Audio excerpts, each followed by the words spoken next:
نحمده ونصلي على رسوله الكريم اما بعد فاعوذ بالله من الشيطان الرجيم بسم الله الرحمن الرحيم رب اشرح لي صدري ويسر لي امري واحلل عقدة من لساني يفقهوا قولي۔ یونس علیہ السلام سے ایک خطا ضرور ہوئی، لیکن انہوں نے اس کا اعتراف کیا تو اللہ سبحانہ تعالیٰ نے ان کو دوبارہ چن لیا۔ نبی صلی اللہ علیہ وسلم نے فرمایا، کسی شخص کے لیے یہ کہنا جائز نہیں کہ میں یونس بن متی سے بہتر ہوں، کہ میں نے وہ غلطی نہیں کی جو ان سے ہو گئی تھی۔ تو یہ یونس علیہ السلام کی دعا ہے، لا الہ الا انت سبحانک انی کنت من الظالمین۔ نبی صلی اللہ علیہ وسلم نے فرمایا، ذوالنون کی دعا جب وہ مچھلی کے پیٹ میں تھے، یعنی لا الہ الا انت سبحانک انی کنت من الظالمین، جب بھی کوئی مسلمان کسی معاملے میں ان الفاظ کے ساتھ اپنے رب سے دعا کرے، وہ دعا اس کے لیے ضرور قبول ہوگی، یعنی یہ دعا کی قبولیت کا ذریعہ بھی ہے۔ یہ دکھ دور کرنے والے کلمات ہیں۔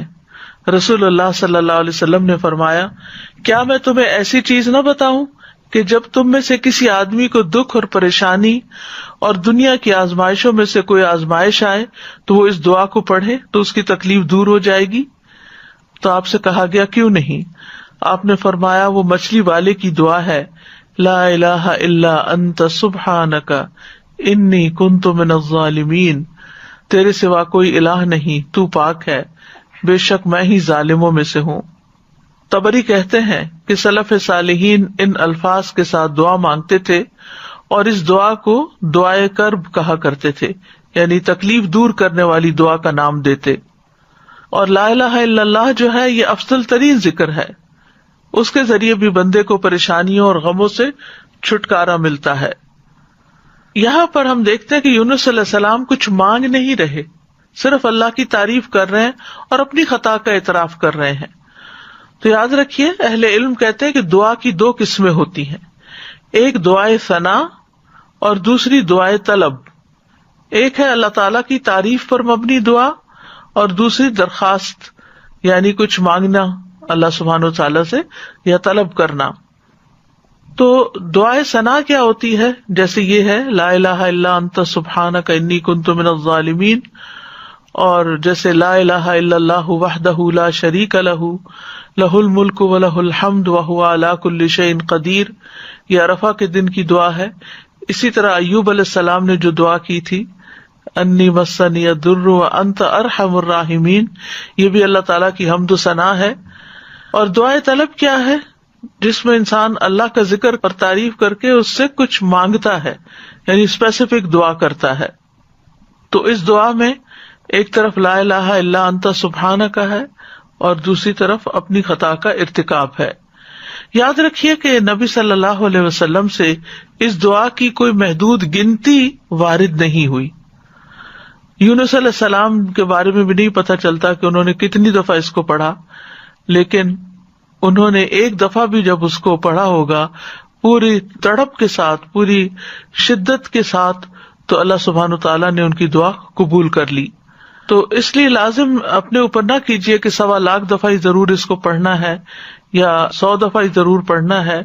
جتنی دفعہ چاہیں آپ پڑھیں، چاہے 1,00,000 دفعہ پڑھیں، چاہے 100 دفعہ پڑھیں، لیکن پابندی اس کی ضروری نہیں کہ اتنا پڑھیں گے تو دعا قبول ہوگی۔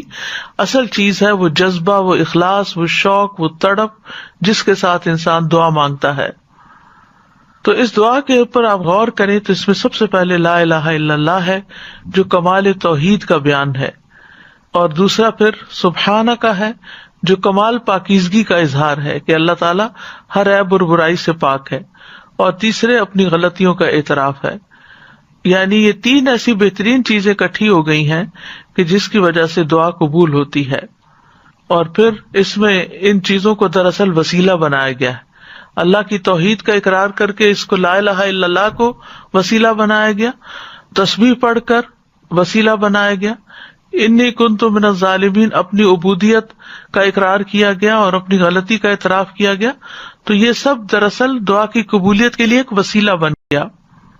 ابن قیم کہتے ہیں، جہاں تک مچھلی والے کی دعا کا تعلق ہے تو اس میں رب عز و جل کی کمال توحید، اس کی کمال پاکیزگی پائی جاتی ہے، اور اس میں بندے کا اپنے ظلم اور گناہ کا اقرار بھی ہے، اور یہ مصیبت، پریشانی اور غم کے علاجوں میں سب سے مؤثر علاج ہے، اور حاجتوں کو پورا کرنے کے لیے اللہ سبحانہ تعالیٰ تک پہنچنے کا سب سے مؤثر وسیلہ ہے۔ اور یہاں پر توحید کی اقسام کا بھی ایک طرح سے ذکر ہے اور اقرار بھی ہے۔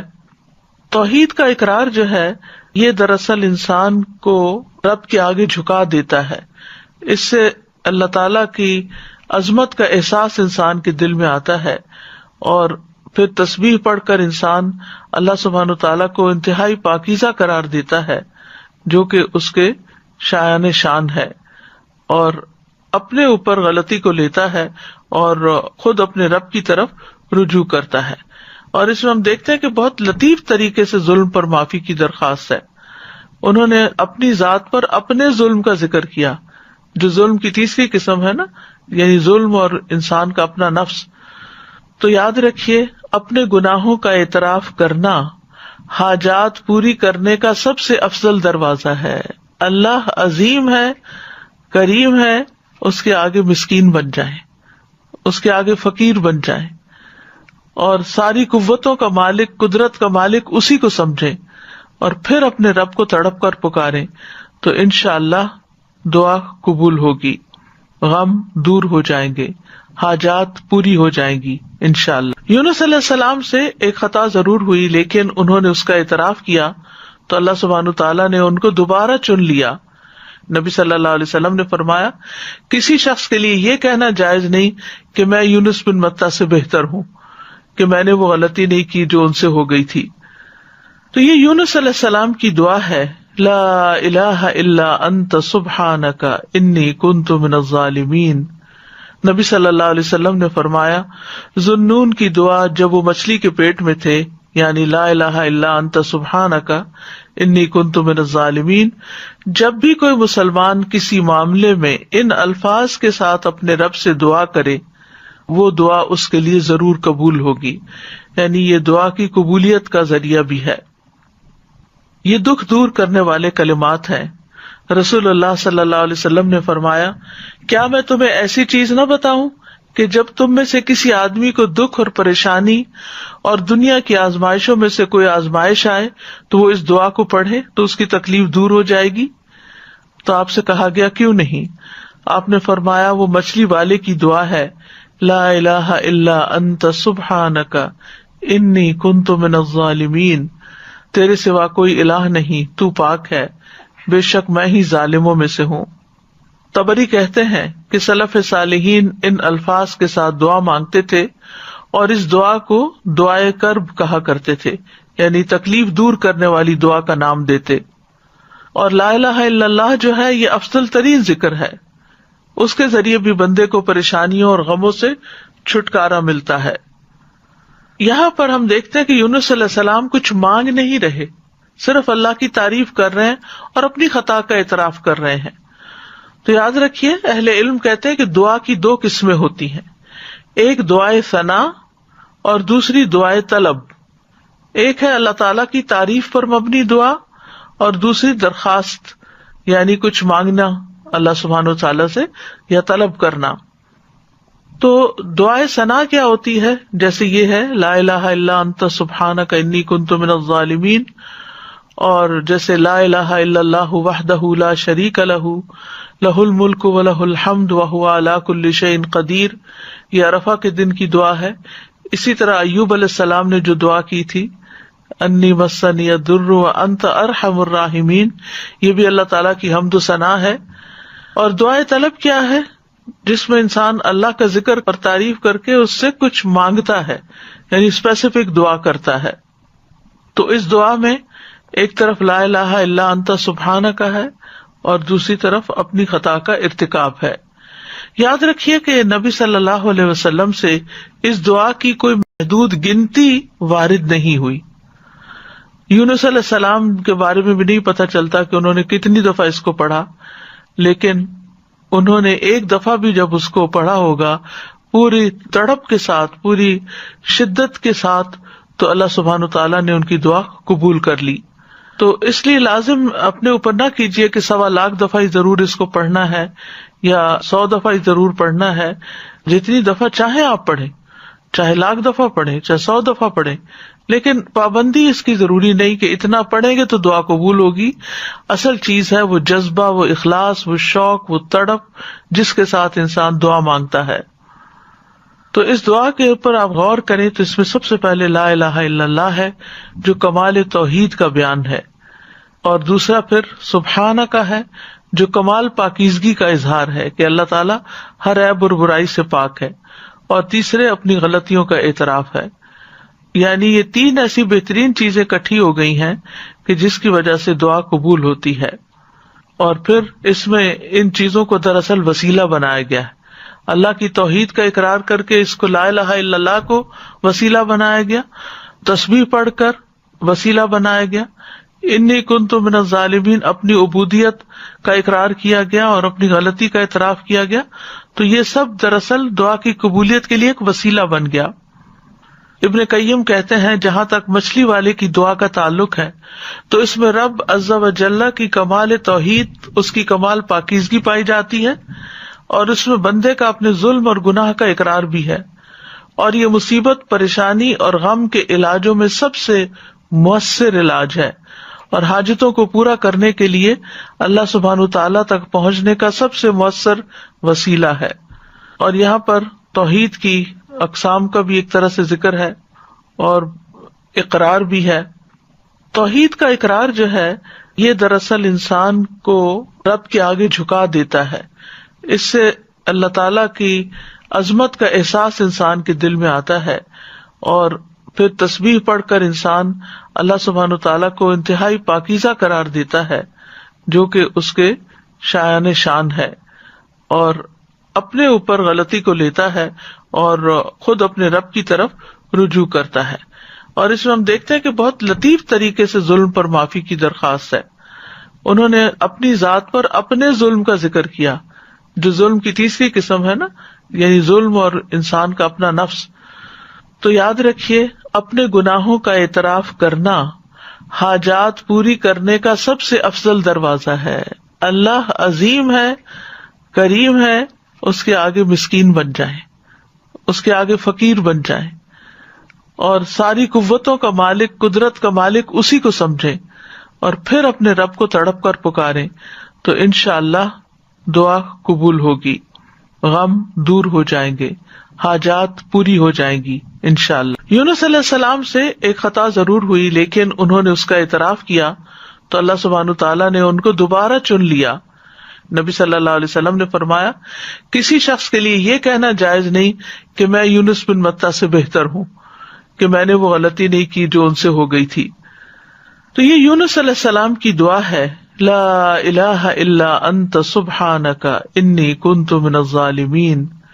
نبی صلی اللہ علیہ وسلم نے فرمایا ذوالنون کی دعا جب وہ مچھلی کے پیٹ میں تھے، یعنی لا الہ الا انت سبحانک انی کنت من الظالمین، جب بھی کوئی مسلمان کسی معاملے میں ان الفاظ کے ساتھ اپنے رب سے دعا کرے وہ دعا اس کے لیے ضرور قبول ہوگی. یعنی یہ دعا کی قبولیت کا ذریعہ بھی ہے. یہ دکھ دور کرنے والے کلمات ہیں. رسول اللہ صلی اللہ علیہ وسلم نے فرمایا کیا میں تمہیں ایسی چیز نہ بتاؤں کہ جب تم میں سے کسی آدمی کو دکھ اور پریشانی اور دنیا کی آزمائشوں میں سے کوئی آزمائش آئے تو وہ اس دعا کو پڑھے تو اس کی تکلیف دور ہو جائے گی. تو آپ سے کہا گیا کیوں نہیں؟ آپ نے فرمایا وہ مچھلی والے کی دعا ہے، لا الہ الا انت سبحانک انی کنت من الظالمین، تیرے سوا کوئی الہ نہیں، تو پاک ہے، بے شک میں ہی ظالموں میں سے ہوں. طبری کہتے ہیں کہ سلف صالحین ان الفاظ کے ساتھ دعا مانگتے تھے اور اس دعا کو دعائے کرب کہا کرتے تھے، یعنی تکلیف دور کرنے والی دعا کا نام دیتے. اور لا الہ الا اللہ جو ہے یہ افضل ترین ذکر ہے، اس کے ذریعے بھی بندے کو پریشانیوں اور غموں سے چھٹکارا ملتا ہے. یہاں پر ہم دیکھتے ہیں کہ یونس علیہ السلام کچھ مانگ نہیں رہے، صرف اللہ کی تعریف کر رہے ہیں اور اپنی خطا کا اعتراف کر رہے ہیں. تو یاد رکھیے اہل علم کہتے ہیں کہ دعا کی 2 قسمیں ہوتی ہیں، ایک دعائے ثنا اور دوسری دعائے طلب.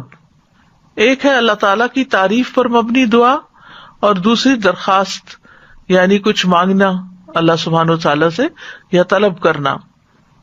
تو دعائے ثنا کیا ہوتی ہے؟ جیسے یہ ہے لا الہ الا انت سبحانک انی کنت من الظالمین، اور جیسے لا الہ الا اللہ وحدہ لا شریک لہ لہ الملک ولہ الحمد وہو علی کل شیء قدیر، یہ عرفہ کے دن کی دعا ہے.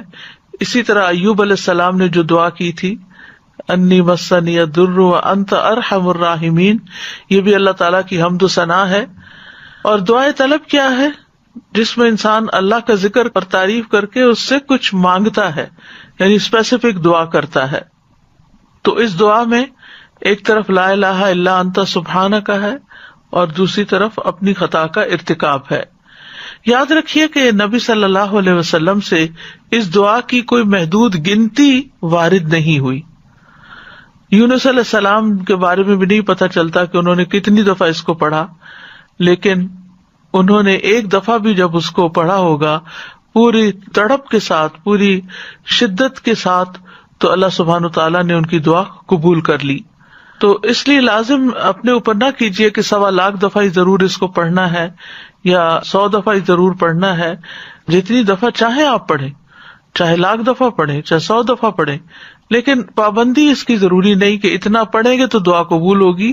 اصل چیز ہے وہ جذبہ، وہ اخلاص، وہ شوق، وہ تڑپ جس کے ساتھ انسان دعا مانگتا ہے.